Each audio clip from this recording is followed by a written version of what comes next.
इतिहास कहता है मीडिया कभी पूरी तरह से स्वतंत्र नहीं था, लेकिन हर दौर में कुछ लोग खड़े हुए, कुछ अखबार लड़े, कुछ पत्रकार झुके नहीं। स्वतंत्रता कभी गिफ्ट नहीं होती, वो हमेशा संघर्ष से मिलती है। तो आज जब हम कहते हैं मीडिया बिक गया है, तो हमें इतिहास भी देखना चाहिए। सत्ता और सूचना का रिश्ता हमेशा तनाव भरा रहा है।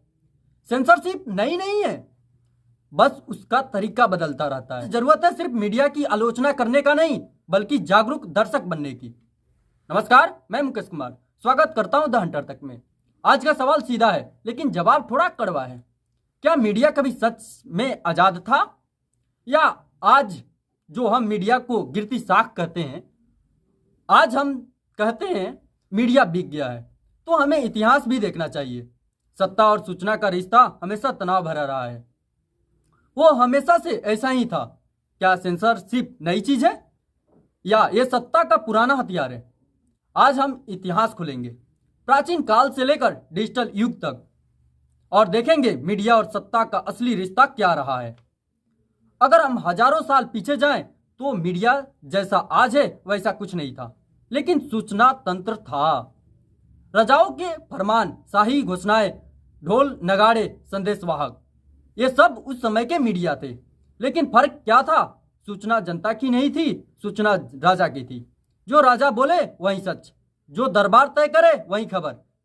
जनता सवाल नहीं पूछती थी, जनता सिर्फ सुनती थी। मतलब साफ है, शुरुआत से ही सूचना पर सत्ता का नियंत्रण था। आज कोई नई चीज नहीं है कि मीडिया पे सरकार का दबाव है। अब आते हैं मध्यकाल में। जब बड़े साम्राज्य बने, तो सूचना का इस्तेमाल सत्ता मजबूत करने के लिए होने लगा। दरबारी इतिहासकार होते थे जो लिखते क्या थे? राजा की महानता। हार भी जीत बनकर लिखी जाती थी। मतलब नैरेटिव कंट्रोल नई चीज नहीं है, वो सदियों पुरानी रणनीति है। फिर आया बड़ा बदलाव, प्रिंटिंग प्रेस, विचार छपने लगे, लोग पढ़ने लगे, सवाल उठने लगे, और यहीं से सत्ता से डर लगना शुरू हुआ। में कई किताबें बैन की गई, लेखकों को जेल हुई। क्यों? क्योंकि विचार तलवार से ज्यादा खतरनाक होती है।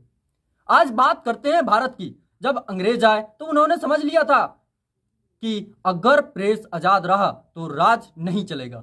इसलिए क्या किया? कई प्रेस कानून बनाए गए। जो सरकार के खिलाफ लिखे उसका लाइसेंस रद्द, अखबार बंद, संपादक जेल। बाल गंगाधर तिलक जैसे नेताओं को सिर्फ लेख लिखने पर सजा मिली। मतलब साफ है, सेंसरशिप आज की नहीं, औपनिवेशिक दौर से चली आ रही है। 1947 के बाद देश आजाद हुआ, लेकिन सवाल है, क्या मीडिया पूरी तरह से आजाद हो गया? कागज पर हाँ, कागजी के तौर पे देखा जाए तो हाँ, जमीन पर पूरी तरह नहीं। सबसे बड़ा उदाहरण 1975 का आपातकाल। एक आदेश में प्रेस पर सेंसरशिप। सरकारी अनुमति के बिना खबर छप नहीं सकता था। कुछ अखबार झुक गए, कुछ बंद हो गए, कुछ लड़े भी। यहीं से समझ में आता है मीडिया की स्वतंत्रता हमेशा संघर्ष से मिली है। अब आते हैं आज के दौर में, डिजिटल युग में। आज मीडिया पर सीधा सरकार का ताला नहीं लगता, लेकिन क्या दबाव खत्म हो गया है? आज बड़ा सवाल है, मीडिया का मालिक कौन है? बड़े कॉरपोरेट हाउस, बड़े विज्ञापन दाता। अगर 70% कमाई विज्ञापन से आती है, तो क्या मीडिया पूरी तरह से स्वतंत्र रह सकता है? सवाल पूछना जरूरी है। आज सेंसरशिप हमेशा सीधे आदेश से नहीं होती, कई बार वो साइलेंट होती है। किस खबर को दिखाना है, किसे डुबाना है, किसे दबाना है, किसे ट्रेंड कराना है, यही असली खेल है। अब सोशल मीडिया का दौर है। हर व्यक्ति रिपोर्टर है, हर मोबाइल कैमरा एक न्यूज रूम है। लेकिन क्या ये पूरी आजादी है, या एल्गोरिथम का नया कंट्रोल? जो ट्रेंड करे वही दिखेगा, जो वायरल हो वही सच माना जाएगा। Fake news, troll army, IT cell, ये सब सूचना युद्ध का हिस्सा है। मतलब माध्यम बदलता है, लेकिन नियंत्रण का लड़ाई अभी भी जारी है। इतिहास कहता है मीडिया कभी पूरी तरह स्वतंत्र नहीं था, लेकिन हर दौर में कुछ लोग खड़े हुए, कुछ अखबार लड़े, कुछ पत्रकार झुके नहीं। स्वतंत्रता कभी गिफ्ट नहीं होती, वे हमेशा संघर्ष से मिलती है। तो आज हम बात कहते हैं मीडिया बिक गया, तो हमें इतिहास भी देखना चाहिए। सत्ता और सूचना का रिश्ता हमेशा तनाव भरा रहा है।